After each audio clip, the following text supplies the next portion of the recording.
Hi, in front of me is XIAOMI Poco C3 and today I would like to show you how you can manage vibrations on this device. Start by opening Settings. Now scroll down and tap on Sound and Vibration.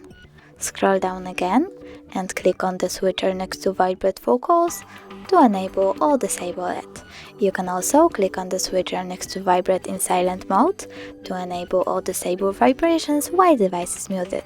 Now tap on Vibrate on tap to adjust intensity of touch vibrations by picking one of the options, or turn it off completely by clicking off.